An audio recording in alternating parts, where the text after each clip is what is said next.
2NURFM, a broadcast service of the University of Newcastle. Professor John O'Connor, University of Newcastle, professor in physics. And do you ever get sick of people saying it's not rocket science? So it is rocket science, as a matter of fact. That's right. Well, and some of it's even worse. Oh, dear. I'm going to do some Googling and find out where that statement came from, because everyone uses it, and you'll say, look, it's not rocket science. And it's, well, actually, it is actually rocket science. I suppose we're dumbing it down a little bit this morning, talking about the filament globe. And for many, many years, it was the staple, pretty much the original globe, and we've become a little bit more environmentally friendly. What was the initial reason for getting rid of the old-fashioned globe? And they're very convenient. You know, in fact, they took over from gas lamps because you could just flick a switch on the wall and they came on. So that was great. But the trouble is, most of the energy goes into producing heat. And if you ever grab one of those old filament it's touchy, globes, isn't it? You'd burn yourself. No worries. And so most of the energy comes out as heat and a little bit out as light. You can boost that by raising the temperature of the filament, but that's when the filament burns out quicker, so the globe doesn't last as long. And there's some tricks you can do, and the halogen lamps carry on those tricks, but ultimately they are just too inefficient. And that's why fluorescence took over, and more recently LEDs. And LEDs are about 10 times the light output per unit energy in, and the fluoros are about 5 times. So I don't like fluoro lights. I just find them, I'd rather have a candle than a fluoro light. I don't mind the LEDs, but fluoros I just hate. Well, the LEDs are more efficient and they're longer lasting too. So that's a good move for you and for the economy, because LEDs last quite a very long time. They're getting to the point where, not too distant future, they'll be effectively a lifetime globe for you.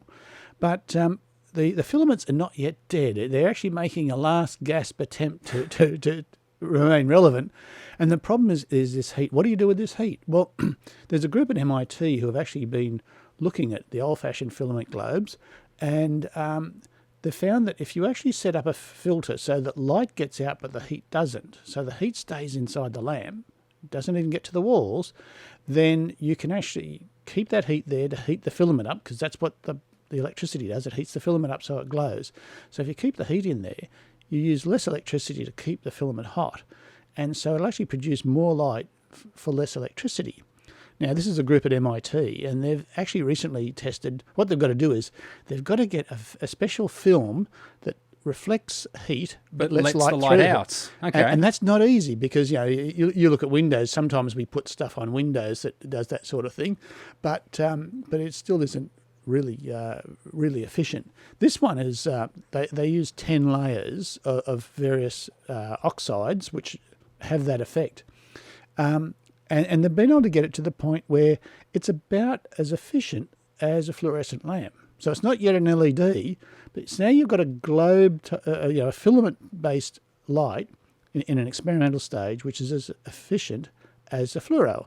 Now, they've done some computer simulations, and they reckon if they put a few more layers down, fine-tune that a little bit, they can actually make it more efficient than LEDs. Because that was going to be my next question. Why would you bother? Why wouldn't you just flick to LEDs? Well, on the basis of their current projections, it would be more than twice the light for the same unit of energy as an LED.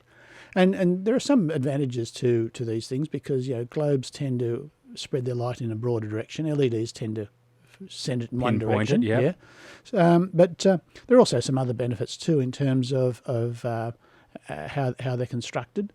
But certainly this is a direction. I'm not sure you'll see it on your shelf in 5 years' time, but who knows? Maybe 10 years from now you'll start to see a return to the old filament-based lights. Is it a developing world issue as well? Because if you consider places like Africa and the subcontinent, if they do have electricity, they're set up for the old filament globe, and to turn around and have those go and have to have new wiring put in, it's just inefficient. Oh, well, the LEDs are designed to work from the same connections. In fact, I was surprised recently. I had a rather strange small globe that came from a desk lamp, and I thought, I'll never get an LED for this. And bang, sure enough, you just walk in, you can get it replaced. So the connections are not a problem, because they make the LEDs that fit into the same sockets as the filaments and the fluoros. So, and that's one of the essential things. But I suspect that these these filament versions, the newfangled high efficiency filament versions, might be a tad expensive to come out with initially. Who knows? It's going to depend on whether they can actually achieve this high level or not. But it also means that there gives them some more materials to work with, because LEDs are expensive. They're a semiconductor.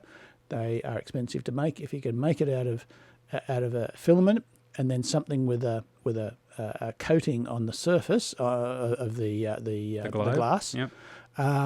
And then you can make those in huge sheets. So when we do it for windows and so forth, so it may be that there's a trade-off there, which would mean that in the longer term it may be a cheaper option.